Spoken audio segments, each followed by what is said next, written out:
اعوذ باللہ من الشیطان الرجیم بسم اللہ الرحمن الرحیم۔ غزوہ احد تقریباً 11واں غزوہ تھا۔ 3 ہجری 7 شوال کو لڑا گیا۔ اس میں مسلمانوں کے 70 مجاہدین شہید ہوئے جبکہ 27 مشرکین ہلاک ہوئے۔ غزوہ احد کے 2 دن بعد جب خبر ملی کہ ابو سفیان جنگ احد کی فتح کے بعد دوبارہ حملے کا ارادہ رکھتا ہے، اس دوران آپ صلی اللہ علیہ وسلم نے مجاہدین کو اکٹھا کیا اور حمراء الاسد پر پہنچے۔ اس غزوے کو غزوہ حمراء الاسد کہا جاتا ہے اور یہ تقریباً 12واں غزوہ ہے۔ اس میں کوئی جنگ نہیں ہوئی، نہ ہی قیدی ہوا، نہ ہی مال غنیمت ہاتھ آئے۔ غزوہ حمراء الاسد تقریباً 3 ہجری کا آخری غزوہ تھا۔ اس کے بعد آپ صلی اللہ علیہ وسلم نے اگلے 2 ماہ مدینہ میں ہی گزارے۔ روایت کے مطابق تقریباً اسی سال 3 ہجری کو حضرت عائشہ کی رخصتی بھی ہوئی اور بعض روایت کے مطابق اسی 3 ہجری کو حضرت رقیہ کا انتقال ہوا۔ اس حوالے سے مختلف رائے پائی جاتی ہیں۔ کچھ کے مطابق حضرت رقیہ آپ صلی اللہ علیہ وسلم کی بیٹی تھی اور کچھ کے مطابق بیٹی نہیں تھی۔ بہرحال جو بھی ہے، لیکن روایت کے مطابق اسی سال ان کا انتقال ہوا۔ سن 3 ہجری کے آخری 2 ماہ ذی-القعدہ اور ذی الحج آپ صلی اللہ علیہ وسلم نے مدینہ میں گزارے۔ اس کے بعد 4 ہجری کے پہلے 2 ماہ بھی آپ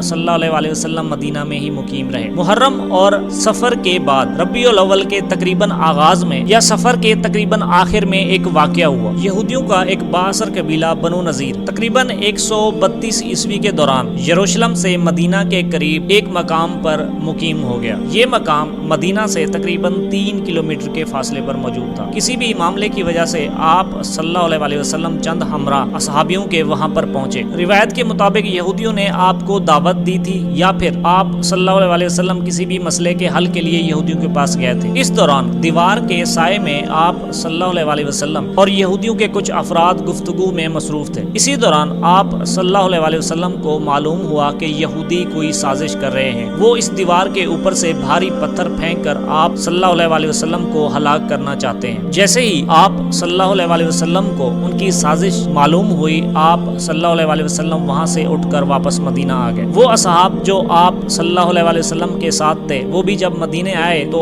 اس دوران آپ صلی اللہ علیہ وسلم مسجد نبوی میں بیٹھے ہوئے تھے۔ آپ نے سارا معاملہ اصحاب کو بتایا اور یہودیوں کی سازش سے بھی آگاہ کیا۔ اس کے بعد آپ صلی اللہ علیہ وسلم نے بنی نذیر قبیلہ کے افراد کو یہ پیغام بھجوایا کہ یا تو معاہدے کی خلاف ورزی کے سبب وہ یہاں سے چلے جائیں یا پھر جنگ کی تیاری کر لیں۔ جب بنی نذیر کے قبیلہ کے افراد کو آپ صلی اللہ علیہ وسلم کا پیغام ملا، اس دوران رئیس المنافقین عبداللہ بن ابی بھی وہاں پہ پہنچا اور اس نے بنو نذیر قبیلہ کے افراد کو ہمت دی کہ وہ ثابت قدم رہیں اور ڈٹے رہیں، ہماری مدد ان کے ساتھ رہے گی۔ اسی طرف آپ صلی اللہ علیہ وسلم نے اصحاب کو جمع کیا اور جہاد کا حکم دیا۔ آپ صلی اللہ علیہ وسلم مجاہدین کے ساتھ، جن کی تعداد کا اندازہ نہیں، اس مقام کی طرف چل پڑے جہاں پر بنو نذیر کا قبیلہ آباد تھا، جو کہ مدینہ سے تقریباً 3 کلومیٹر کے فاصلے پر موجود۔ اس دوران جنگ کا علم حضرت علی کے ہاتھ میں تھا اور مدینے میں قائم مقام ایک نابینا صحابی عبداللہ بن ام مکتوم مقرر ہوئے۔ آپ صلی اللہ علیہ وسلم کے حکم پر تقریباً